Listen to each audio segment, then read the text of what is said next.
Hey guys, welcome back to the podcast. I know we haven't made a video in a while. We talked a little bit about it in the YouTube channel. Why? We just took a little bit of a break. So let's just get straight into it. You know what I'm saying? Yeah, what's up, guys? Avon over here. Today's gonna be a little bit more of a chill episode. I'm trying to get back into it, so we're gonna talk a little bit about Iron Man. Part of this podcast, since it is Marvel movies, we definitely want to talk about each movie individually, have its own podcast. So yeah, if anything, you want to just get started? You want to talk about anything, any news, anything that's going on? No, I mean, nothing has happened. Yeah, At all, so. Black Panther came out, but that's about it. Oh, but. Yeah, that's super water. Nothing else to say. So I guess, obviously, Phase 4 ended officially with the Galaxy Holiday Special. It was nice. We didn't do a reaction for it because that was during the time that we were making videos. Yeah. But I liked it. I thought it was fun. I thought it was exactly what it had to be. Nothing more, nothing less. I do like the fact that Marvel is making stuff like that. That it doesn't have to be a show and there's no limit to how long it can be. I think it's just put like a little, like it's like it's just a big episode about something that happened in the Marvel Cinematic Universe, and I think the MCU gives a lot of opportunity for that. Because there's a lot of time in between like each movie, so that's like I always had excited back then because I would have loved to see it with like Iron Man, Captain America, and those people. It's just like something more simple. It doesn't have to be something so humongous. I mean, they had the little shorts things. Yeah, but it also made people like like imagine like an Avengers thing of them like hanging out. Yeah, nothing too crazy. I'm excited for Phase 5, and it's gonna bring Marvel back to form. And yeah. I guess like that's crazy. I'm telling you guys, this is gonna be a chill episode. But you know what's crazy? Like we were gonna do the voice, the not the voice, the face, like just do it with our face, like you know what I'm saying, like recording. No, but I'm shy, bro. You can't see my face. It's not that, bro. It's just cause like we're not feeling it today, bro. Not right now. But I can say it in the podcast. I can like tell them that. No, we gotta tell them the truth. Sometimes we're not feeling it. You know what I'm saying? Sometimes we're not feeling it. I mean. We gotta record some other YouTube videos today. Everyone's leaving on a long trip. When are you coming back, bro? Tuesday, right before the game. Okay, so we gotta like that day. We gotta record like 3 videos. No, we don't. Nah, like listen, cause I want to do the 3 videos for each channel. Every day. What? Every day. No, 3 videos a day for each channel. Nah, cause right now you guys are seeing some behind the scenes conversations. These are important. You know what I'm saying. Only a real ones that watch the whole podcast are gonna know. This is the beginning. Well, I guess the people that didn't click off right away. Nah, I'm sure a lot of you guys clicked off right away. Yeah, I don't blame you. This one's for the super fans, the 2 of them. Well, like our mom. Nah, not even my mom been watching this. No, ready? Yeah. So, straight into it. Iron Man review. Not Iron Man review, just talk. So, first thing I want to say is like, this is like, I'm not gonna lie, this is probably the perfect movie to start off the universe. You know what I'm saying? I agree. No, because like. For me, this movie, man, was perfect at one, setting the tone and giving us the character that was going to lead the universe. You know what I'm saying? So for me, I think it was just like, it was perfect because this was the first movie that Kevin Feige's like, all right, I've seen the goods and the bads of, the Sony movies and the X-Men movies. Like, it's time to create this universe. And I think that it's amazing. The people that he got, for example, like Jon Favreau, Robert Downey Jr., stuff like that. I think all the pieces came together and fit so well. It was kind of like a magical thing in a sense. You know what I'm saying? Like, I think it was just like incredible. And I'm just, and looking back at the movie, rewatching it and stuff the other day, like I looked at it and I was like, wow, it's incredible that everything worked. Like, bro, there's very little negatives in this movie. And looking back at it, it looks simple. And then if you really take a look at it, all the Iron Man movies are probably the most grounded. Some of the most grounded. Like, obviously them and, like, the Captain America movies and stuff. But I think really, like, the Iron Man movies, it's crazy grounded. I said this in the last episode. Iron Man is my favorite character. And with all that has been going on Marvel, and it was very nice to go back and just watch them, like I was saying, a super simple Marvel movie. I've heard many times that this movie was also helped by the fact that it didn't have anything behind it. It's its own movie. Yeah. But it also like is set up enough of the future. When Loki did anything? Oh yeah, at the end. I Yeah, was about yeah, to say yeah. yeah, But I think that was like a last minute addition. yeah, like the movie could have ended. Dude, apparently they were gonna put like Tobey Maguire. I'm dead ass, bro. That's pretty crazy. That is and pretty it would have been cool to see obviously Spider-Man right away. Yeah. But I mean, I'm cool with the way it ended up working out. No, for sure. I know the cool thing about this movie is that it was like Robert Downey Jr. was like the beginning of his comeback. Yeah. After everything that happened in his life, he was perfect for the role. I mean, obviously he's a great actor, but this seemed like a match made in heaven. Yeah. Everything with this movie seemed like perfect. Like it was just like you said, the perfect movie to start. He killed it with that role. The charisma, like this is Tony at his worst in a way, like personality wise. Yeah. He was being a dick to everybody. The way he was treating Pepper at the beginning of the movie, being so dismissive, like the way he was talking to her. Obviously, from the beginning, you can see a spark between them. Like you can see that there was some tension. And but it's something like he wouldn't have realized that Pepper like was the girl that he should settle down with if all the things would have happened. That obviously he saw that the guns that he was making was creating so much chaos in the world. And I'm a big fan of redemption stories. That's why I love Tony Stark so much. The change that he goes through, not only in this movie, because the thing about Tony Stark is that the change that he goes through is throughout the whole like MCU. Like even I love his appearance in other movies as well, because it's always something new. So he's always progressing forward, and he's becoming a better and better person slowly. I think this movie has some cool scenes just when he first starts flying in the suit, like the excitement that he has. And like Ali has said this a lot, that he likes the suit from here more than the suit now. I think it's probably like the best suit then. But it might be. I mean, The thing is that it was a real suit. Like it was a real suit. Yeah. All the other movies are like damn near fully CGI. This was 100% real. They like really made this suit. yeah, and obviously I don't blame Robert Downey Jr. for not wanting to continue to wear the suit, because like it's annoying to have to make a whole movie a bit, and it does make sense for Tony Stark to like improve as it goes on. But it gives like this movie like a classic comic book type of feel. Yeah. That I really appreciate. And there's so many like cool scenes, like that scene that he goes to I don't know what I forgot what the place is called, but he goes to like The Middle East. he shoots the missile and he like walks away and have the explosion behind him. Obviously that iconic scene that he's showing the people like the guns, and he like puts his hands to the side. You have the explosion in the back. This movie is great. Like I was looking in your notes talking about the villain, that it is kind of mid. Yeah. But I think this movie, even with the villain being whatever, is fine, because like the main focus is Tony Stark. Obviously, you need a villain, you need an adversary, but the movie's not about that. The movie's about the story of Tony Stark. I think what Marvel does well is like usually stories, like they always say like the story is not as good as its villain. Like the story like relies a lot on its villain. Like they usually say that, and that's true to a certain extent, because the villain is super important. But I think Marvel does such a great job, and starting with this movie with their heroes, that they really have, there's barely any good actual villains. And I think, to be honest, Obadiah Stane, he's not a bad villain. He's just a very basic, like just super like I'm a bad guy. Yeah, he's a straight up bad guy. Well, I'm just gonna be a bad money, person. power. I want to take literally. over. So, I mean, I wrote some notes down. For example, like, there's some things that I noticed immediately. For example, the rock music. That's one thing that they use a lot in this movie, and it's something that you can recognize Tony Stark in. When he comes in the Avengers, he puts rock music. And I think that's just literally, like, I think that's just a nice metaphor, because he's kind of like a rock star in a way.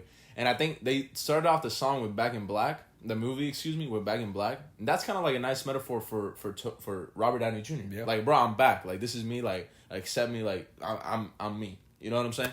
And I think that's super cool. But anything you want to say? A quick point to what you said about how most of Marvel movies are the heroes, like the villains don't even matter that much. I feel like a really good example of that is Guardians of the Galaxy. Like, bro, nobody thinking about Ronan, bro. Ronan was just there as a powerful guy, but that's a movie 100% about the Guardians of the Galaxy. Yeah. And you can say that about this movie as well. Like, when I think of Iron Man, I don't think of I don't know how to say his name either. Obadiah. Let's say Ironmonger. I'm not thinking about him, bro. I'm only thinking about Tony Stark and like his arc to the movie. It's funny because Jeff Bridges is actually like a really like a well-known actor. Like, this is like, he's a really good actor. Like, yeah, his performance wasn't bad. It's just like his character is whatever. I like the opening scene immediately. Like, the opening scene really helps you like identify who Tony is. You know what I'm saying? Like, straight up, bro. Like the opening scene. No, listen. It's because he's so light. It's such a dark situation. Like this man is literally like, in the back of like a military truck, and it's like he's in a dark place, right? Like literally, like he's in like not a dark place in the sense that it's like dark. You know what I'm saying? It's like no, the place is like how can I say? It's like bro, this is like he's basically like in the military type shit, and then it's cool because you just see him being super lighthearted, making himself the center of attention because that's just what Tony Stark is. He's the center of attention, and it draws the audience in, and then it draws everyone around him in. Everyone like immediately likes him because he's just a chill guy, and I really like that. And then Robert Downey Jr. is like honestly just perfectly cast, like I said. You know, overall, I think he might be the best casting like Of all time? Of all time. Like I'm not ready for saying that. Yeah. I think because I think Hugh Jackman is up there too, but I think Hugh Jackman honestly made the Wolverine role his own. I think Robert Downey Jr. more fit Tony Stark perfectly. You know what I'm saying? Because I think Hugh Jackman really grounded the role of Wolverine and made it his own. Like obviously he looks different. Like taking away from the fact that he looks different, not even talking about that, just the fact that I feel like he made he made Wolverine such a complex character and brought so much dimension to him. And I think that Robert Downey Jr. he acts and looks exactly like the Iron Man from the comics, but he just took off and made it something like out of this world. Like it was literally like an out of this world performance. Like it's, you know, a lot of people don't consider it one of the best performances of all time, but it's to the point where I think you might have to because of how incredible it is for all the movies that he was in and just what he meant to this generation of moviegoers, what he meant to this cinematic universe that changed movies forever. I think you have to look at that and then and acknowledge that is one of the best performances of all time. And Robert Downey Jr. is a world-class actor. I mean, this is a man that's been nominated for Best Actor, Best Supporting Actor, Best Actor for Charlie Chaplin, and Best Supporting Actor for Tropic Thunder, where he played a black guy. Crazy. You want to say some other stuff? No, I'm talking more about Robert Downey Jr. I think it's impossible to think about Iron Man without him, of course. Yeah. And I think Iron Man might, I don't want to say never, of course, but for a super long time, I don't think you can ever recast him. I think people are always going to complain. I think him and Hugh Jackman might be the two most impossible people to recast. Yeah. And then after you can talk about like Chris Evans and Thor and stuff like that. I said Chris Evans and Thor. You know what I mean? Chris Evans and Chris Hemsworth. Dude, it's funny because he's fighting his own demons too. You know what I'm saying? Yeah, that's like what Robert Downey Jr. is fighting his own demons, and the character of Iron Man is doing it too. And I think he brought a lot of himself into the role. So it's just, man, it's just really, really, really, really realistic. And then I just also want to talk about Jon Favreau. Like, this is a guy that, when you think of a director, maybe now, yeah, but at the time, it's like the guy that directed Elf. Like, you don't really think about him as like the director for this cinematic universe. But I think he did such an incredible job of setting the tone for the universe going forward. Because they released this movie and they released The Incredible Hulk around the same time. And so it was more to see, and they were both different tones. So they did it to see what tone works, what tone sticks. And then you got The Incredible Hulk, which is more of a dark tone. It's a more serious film, you could say. But this one's much more lighthearted. And I think what you could do, what they did is that they basically said, look, this works really well. Not that, to be honest, The Incredible Hulk, we're going to talk about it next. It wasn't a bad movie. I think it's underrated because of people just look at it like, oh, this is like the black sheep. But to be honest, that the movie is actually not bad. But obviously this tone is just incredible. And he's so underrated in what he did for the Marvel movies. Because he really showed off what a Marvel movie is supposed to be. You know what I'm saying? I think what makes him such a unique and great director in general is the ability to make the mundane exciting. You know what I'm saying? Like this man makes something that seems so normal exciting. And I think what he did with Elf, he made something so crazy. Like, have you ever seen Elf? Yeah, I saw it. Well, you know that it's like a real world, and then there's like a random ass like elf in the middle of that. And it kind of works, and he kind of did the opposite with Iron Man. Like such a normal world, and you have Iron Man. Like, I don't know, I feel like he was such a great director, and we got to give a lot of props to Kevin Feige for that. I think something that Kevin Feige is kind of like slipping now is the fact that before what he did that I think was so amazing is that he got more underrated directors because he saw something in them, whether they were great storytellers or just great at something, and he saw something in them. Because look at the Russo brothers, for example. They made like a show, Community. They directed some episode of Community. They did very little stuff, but he saw something in that, and he saw that they could expand the universe. And the same thing with Jon Favreau. And I think what he has done now, and getting off Iron Man a little bit, he's gotten directors like Chloe Zhao, who is an incredible director, Oscar-winning director. But what I think the reason why he's doing this is because he has so much to focus on. So he's getting directors that are more proven, so he doesn't have to keep an eye on. But I don't think that that's necessarily helping out Marvel and working for Marvel, if that makes sense. What would you say about that? Yeah, I think that back then, Kevin Feige was straight up looking at fate. And I think this movie like set up a template for future movies. I think that the movie that you can see a template of Iron Man in is Doctor Strange. Yeah. Obviously, Doctor Strange is a very similar character, but you see like the beginning of the movie, Doctor Strange is feeling super like good about himself. He goes through a great tragedy, and then at the end of the movie, he's still confident, he's still himself, but he's looking at the world in a completely different way. That is funny because if you look at Phase 1, I think that Iron Man and Captain America, I guess, are like the only two movies that like the tone fit. Because when you look at Thor and the tone was all over the place, and then Hulk. The thing about Hulk is that if you look at it as it suffers a lot from being part of the MCU. I don't want to go on a tangent. For sure. But if Hulk was its own movie, I think it's not a bad movie at all. I think the action in the movie is some of the best. Like that final scene between Hulk and Abomination, that's an amazing fight. People, I definitely think people hit on that movie too much, and we're gonna talk about it more when we get there. Something that I like? I really like Pepper. I think her chemistry with I think Gwyneth Paltrow's chemistry with Robert Downey Jr. is actually really nice, and it's contagious. A lot of people really like them. And I think that she provides a nice little yin yang for him. Sorry that I'm getting technical. I wrote a lot of notes for this. I got super into I wrote notes because I really wanted to. I didn't want to come out here and be like, oh, it's a good movie and that's it. I really wanted to sort of. I respect. I feel like that's something I gotta get better at because I be watching movies, and I know I like it, but I don't think that much about why I like it that much. Nah, it's because for the podcast I really wanted to, I guess, sort of do a bit of a deep dive on what makes the movie great and why it really starts off the universe. I guess it's funny. Another thing that I want to say, and I think you can talk a little bit about this.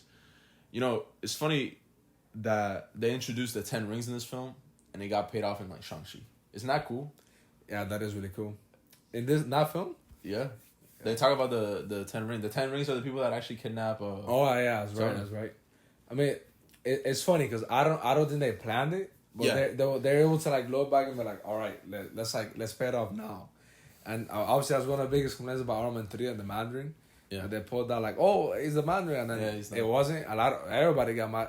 I actually love Iron Man 3. I think that's another super underrated movie. Yeah, we're gonna talk about it more obviously then. But that's the good thing about the MCU is that you can say something, and it might never pay off, but you couldn't. You always leave the door open for it to pay off. Because look at the leader in Incredible Hulk 2. The guy at the end, he got some chemicals in his brain. He's gonna be the villain for Falcon for the Captain America, the new Captain America movie. Yeah, isn't She-Hulk gonna be in that movie? Apparently, something like that. Whatever, we'll see. Hopefully, she's not. Hopefully, she gets recast. Nah, the actress recasted is crazy. The actress did a good job. Yeah, it's just the show. Yeah. I think She-Hulk can come back in the future, but the character. The character's fine. The character can. I feel like she'll be funny with other people. Yeah. Especially because of her thing of, I don't really want to be a hero and all of that. I think that'll be interesting to see with people like Sam Wilson. Sam Wilson, somebody has always wanted to be a hero. Even before he became the Falcon. I think, let's not talk too much about it. Other than that, we'll talk about it, maybe when we talk about Captain America and Winter Soldier. We'll talk a little bit about Sam Wilson. But, I think this movie, I think this movie is really incredible. Really, really, really incredible. Do you think it has any negatives? What do you think? Any negatives about the movie? Any negatives? Because right now that I'm thinking about it, I can't really think of anything. If anything, the villain is the only thing that is really its biggest negative, I guess. But even then, it's the thing about this movie is the super classic hero's journey. Yeah, it was the first movie, so I think it was kind of hard to mess with this movie. It was the first one, and they did a super like basic classic movie, so there's not a lot of room for error in that. A lot of stuff was on the line with this movie, because, like, Robert Downey Jr.'s career was on the line. Obviously, Jon Favreau, he was either gonna take off or he wasn't, depending on this movie. And look at him now. I mean, he directed The Jungle Book, Lion King. He's a big part of the Star Wars universe right now. He's been part of the MCU forever. Yeah, literally, yeah, because he's playing Happy. That's facts. And then look at Robert Downey Jr. I mean, this like it's funny because Robert Downey Jr. doesn't really do anything else except like like he did Sherlock Holmes, which were received well, and he's done other movies like The Judge. The Judge to me is like a little bit of an underrated movie that I like that he did. But he did like Dr. Dolittle. What a goofy ass movie. But I watched it just because of him, man. It was whatever. It was goofy. It was goofy. So I think that this movie really needed to work, but I get what you're saying about it. It's kind of hard to mess up because the story itself is basic, and that's okay. Yeah, you know what I'm saying? That's okay. It should have been basic. I think honestly, like Phase 1 is basic in general. You know what I'm saying? Like, dude, the first Avengers movie is like the most basic team up movie ever. Super basic, but it was like it's the beginning. Like it makes sense. Later on, you gotta start getting creative. Looking back at that movie, bro, is crazy basic. You know what I'm saying? Like it's actually like looking back at the Avengers movie. Yeah, like Nick Fury going to recruit every single person. Like, they get together. Funny. They fail. They get mad at each other. Then they get back again. Yeah. Nah, but I think Iron Man, man. I have now that I'm thinking about it, really very little negatives that I gotta say about this movie. It's cool that they introduced Nick Fury, and immediately in this movie they introduced like the idea that it's gonna be like the Marvel Cinematic Universe. I think that's just Kevin Feige, and I think we don't talk enough about Kevin Feige's genius, and I think Kevin Feige will go down as one of the greatest, if not the greatest producer of all time. And I think what this man has done for movies is incredible. I've never seen something like this. This has never been done before. A lot of people have tried to replicate it. Yeah. Nobody has been able to. What this man has done is like we don't, right now it's not looking the best. Hopefully it gets better in the future with Phase 5. But I actually thought of something I want to say about that.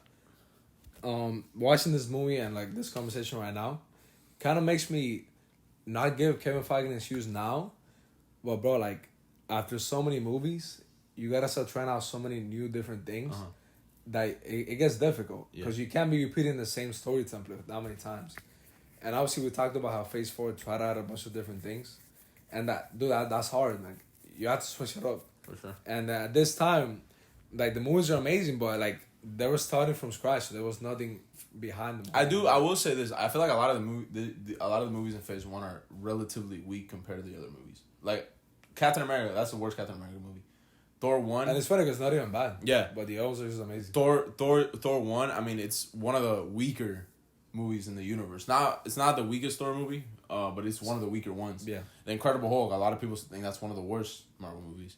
Iron Man. I mean, Iron Man at this point, it's one of the best, but it's like middle tier at this point because just how many great movies that have come out. So if you really look at all these movies in Phase 1, it's kind of similar. Phase 1 has like 2 hits. Yeah. Iron Man and Avengers. I think it honestly, like, people compare Phase 4 to Phase 1, and I feel like a lot of people didn't realize, like, Phase 1 movies are very basic. They're just very basic superhero movies. And I think they had to introduce characters, and I think it's kind of similar to Phase 4. Now, what happens with Phase 4 is that it has to introduce so much. But Phase 1, it had, like, how many movies? Like, Iron Man 1, Iron Man 2, Incredible Hulk, Captain America, Thor, and the Avengers. 5 movies, like... Yeah, I think that's 6. Yeah, I think that's 6, too. Yeah, I don't know how to count. But, yeah, like, I think...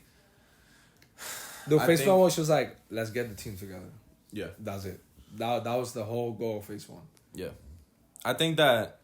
But, yeah, like, going back to what I was saying about Kevin Feige, like, I feel like this man, honestly, he doesn't get the respect. I know a lot of people talk really good about Kevin Feige, but even then, like, bro, what he's doing is genius. Like, what he's been able to do, bro, like, I'm telling you, like, I don't think this has never been done to this scale before. Like, there's always been crossovers. But, bro, this... Now, what he was able to do from Iron Man to Endgame is one of the most impressive things of all time. Unbelievable with this man. And what he's meant to cinema, like, we really got to give this man his flowers. And, I mean, just to wrap it up, anything else you want to say, or I think that's pretty much it? I think that's pretty much it, because with this movie, like, at least for me, like, it was hard for me to say how many things. Like, it's very little negatives. I feel like it's easier to talk about negatives than positives. You know what I'm saying? I think even with Incredible Hulk, there's more to say because like the negatives, the mix, the good. Me personally, like, when I try to like take some more notes next time I watch the movie, I just watched it real quick, and We're always learning. Like we always tell you guys. Yeah, of right course. now we're starting off. We're always learning. We're always getting better. Yeah, like I always been more of a critic guy, like naturally, and I just been more of like I'm just a movie enjoyer. Which is good because it's like two different points of view. No, yeah, it's better.